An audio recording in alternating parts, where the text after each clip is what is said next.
and I come here sometimes. It's confusing. My wife, Jane, pretty much comes here all the time that she's feeling well enough. But I also go to another church that has a 10 o'clock service. And, you know, not being able to be in two places at the same time, I kind of bounce back and forth. It's pretty odd.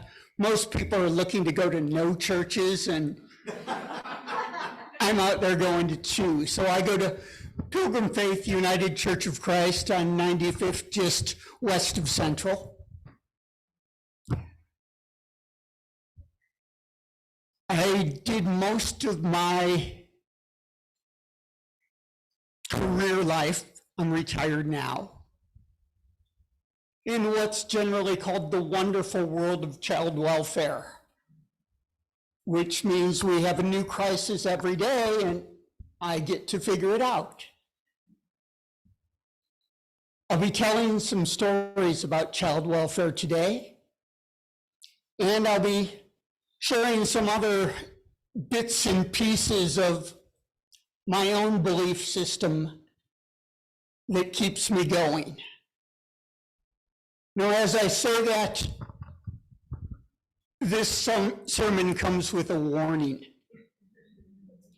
That warning is, don't try this at home. I'm a trained professional, but lots of times my best efforts to make everything okay don't work. There's a high degree of failure in my belief system. And so I'm constantly looking for new stuff to make me get up and try again.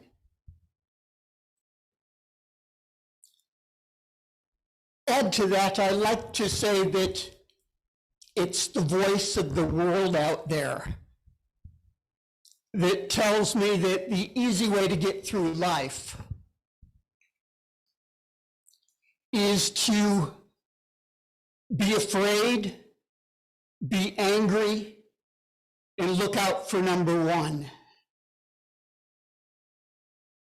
But although I like to say it's the world that teaches that stuff, I know that there's really kind of a dark part in my brain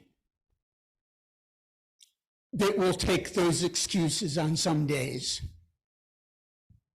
And the really sad thing is, I'm good at all those things. I can be so self-righteously angry. I can be afraid of all kinds of things. By the way, what really keeps me up at night is working on sermons for Beverly Universal Church. But, you know, I can look out for number one. It seems logical. But the problem is that there's also somewhere in my heart, which is a pretty long way from my brain sometimes, where I think that all of those things lead to death, or darkness, or pain. And so what I want to believe in with all my heart is community. I believe that there's magic when people come together. I love it when people share, when people help. The problem is, although I'm good at all those dark things, I suck at community building. If you've seen me at happy hour, my approach is usually, hey, coffee looks good. And amazingly, sometimes that's worked because, you know, you guys are pretty talented, but I have this problem of believing in this community that really isn't happening all by itself most of the time. So I just figure, you know, one of these days I'll keep trying, and then I'll cross my fingers, and then I'll duck in case something explodes. Anyhow, this is my reality, at least in foster care when I was still doing it. About 15 years ago, there was a kid named Bob. He, like most foster kids, had a lot on his mind. He was about 16 years old, and he ended up in Joliet juvenile detention. Went there for his court date because they were holding him because he had missed the previous 2 court dates. He's 16, so it might have just been, I forgot to tell someone, but more likely they didn't realize he was a foster kid, and they sent a notice somewhere to his parents who probably weren't living at that address, and so he probably never even knew, but he was in lockup. I got there for trial date. I was supervising his case, and we knew each other. I had given him rides to various places along the way. He was scared. Foster kids get a guardian ad litem. It's a special lawyer, kind of, it means lawyer for the little ones. And his lawyer did a brilliant job. I was shocked when I got there to find out he was being charged with armed robbery. But his lawyer explained, this is how it happened. He went up to a friend after school. The friend was on a bike. Bob was walking. But they hung with each other for a while, and just then, the grade school let out. And all these little kids came running out into the street. His friend had had his eye on one of the little kids and took out a squirt gun and pointed at him and said, "Give me your phone, your wallet, and anything else you have." Kid gave it over, started crying. Bob told his friend that this was stupid. And he grabbed the phone and he grabbed the wallet and he ran back and gave it to the little kid. And I was so damn proud. I mean, this kid nailed it. And then the lawyer for the state stepped in and said, it doesn't matter. A toy gun is the same as a gun if the person believes it is. He was there. Oddly, his friend at an earlier court date had taken a deal, and so his case was already closed. But Bob got to hear the judge convict him of a juvenile felony.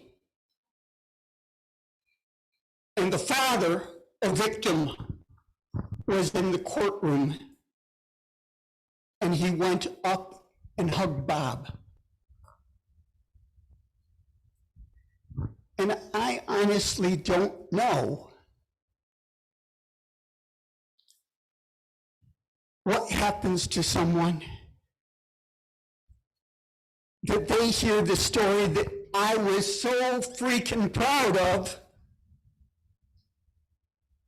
but somehow through some system they believe that this is a crime somehow.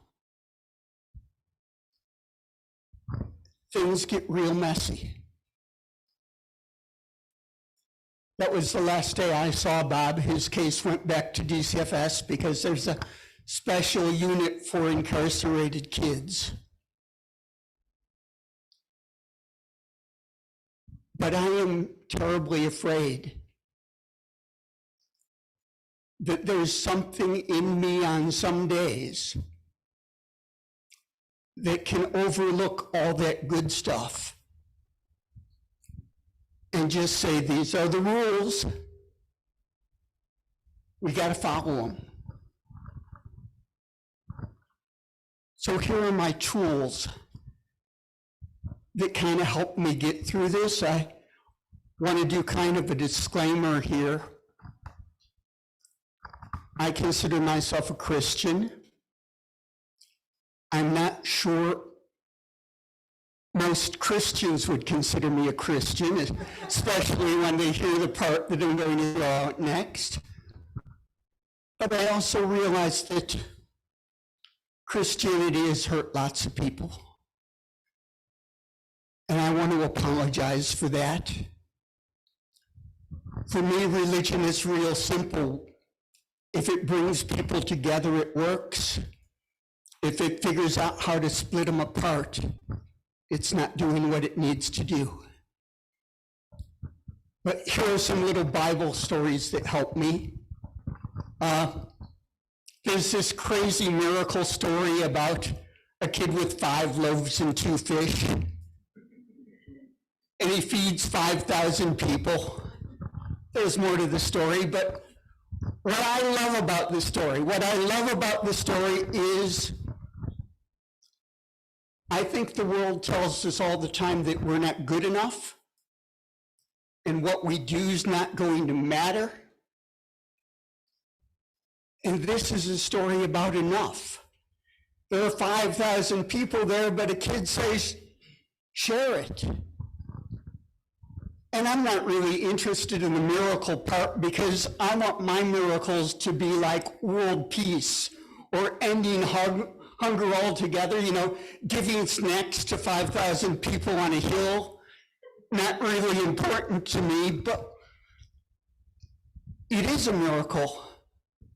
If for a second, because of this little kid, people cared about each other and shared and looked out and, no one was saying, oh, I don't want to take food from them because they're not very sanitary looking. And, no one's saying, well, why did I get stuck with the fish head, I love that sometimes it's enough. And, when I'm really down and wake up in the morning, I just love it. When I say, okay, this is all I can do, but maybe it'll work. Another Bible story I like. The Bible talks a lot about invisible people. The hungry, the homeless, the naked, the sick, the ill, the imprisoned. I've always considered them my people. And I also love the phrase invisible people because sometimes they're looked at, even by social workers, as problems to be solved. But much more important than that is to see them as people. My dad, being a typical male of his generation, never told me that he loved me.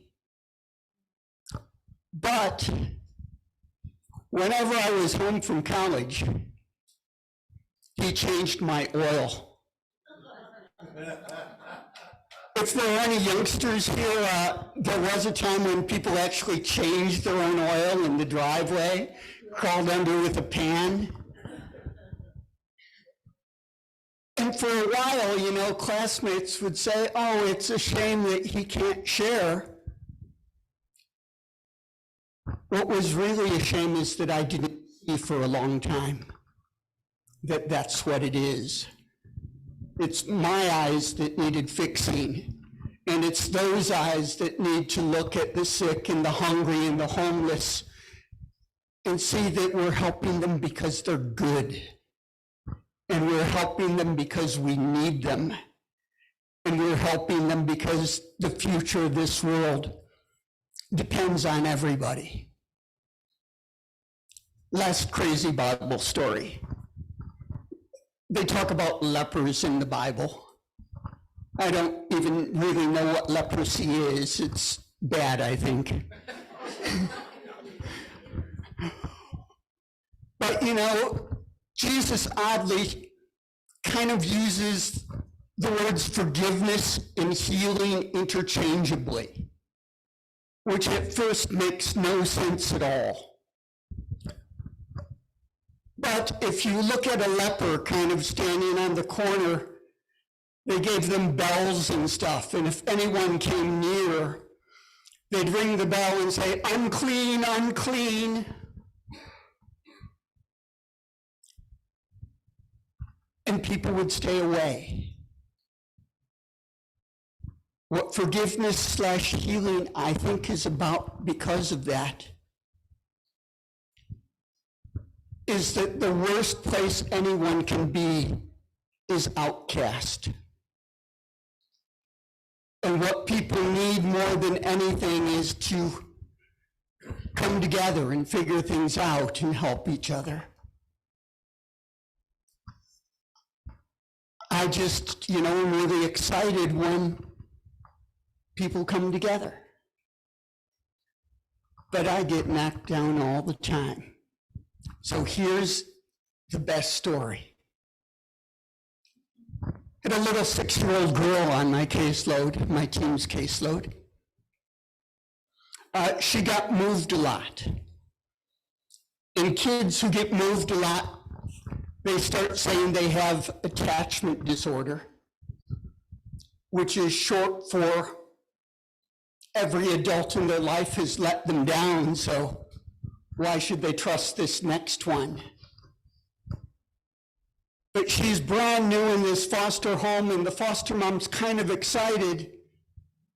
But this little 6-year-old, kind of one of the first things she says to the foster parent is, I'm going to call you Patrick. And the foster mom was kind of confused by that. She didn't think that she looked especially like a Patrick. It wasn't her name, obviously. And she hoped that the kid would get over it. But throughout the night, it was like, Patrick, can we watch TV together? Patrick, when's dinner? Patrick, when's bedtime? And the foster mom her brain went on rapid fire, and she kept thinking, what am I going to do? This is way out of my league. I'm not a trained psychiatrist. I don't know what's going on here. And she had made up her mind that first thing in the morning, she was going to call Kurt at the agency and say, you got to move this kid, find a new home. But fortunately, the next morning, cartoons were on. And this little 6-year-old girl was watching SpongeBob. And SpongeBob has a little best friend sidekick, starfish, named Patrick. And when the foster mom came down, the little girl said, see, you're Patrick. You're my best friend. I didn't get the call. But this kid had been moved a bunch of times. Her own family, her own parents couldn't take care of her.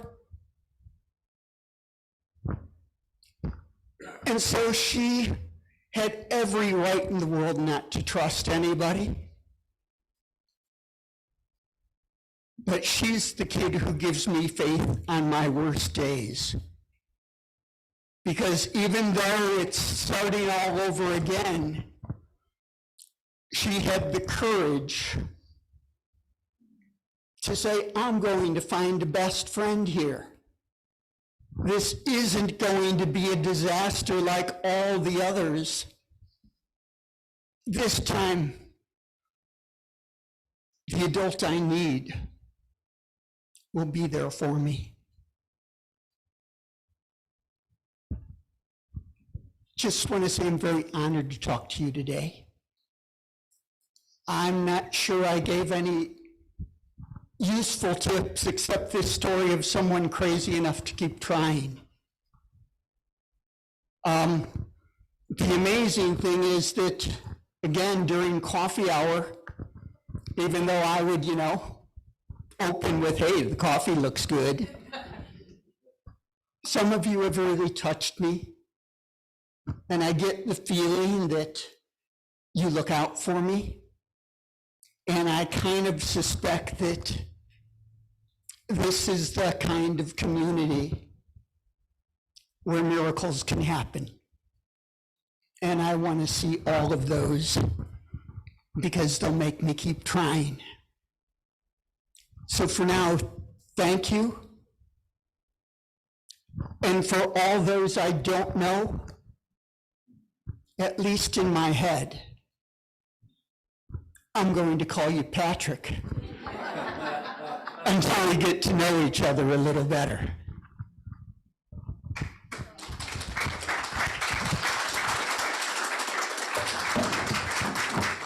Thank you very much, Kurt.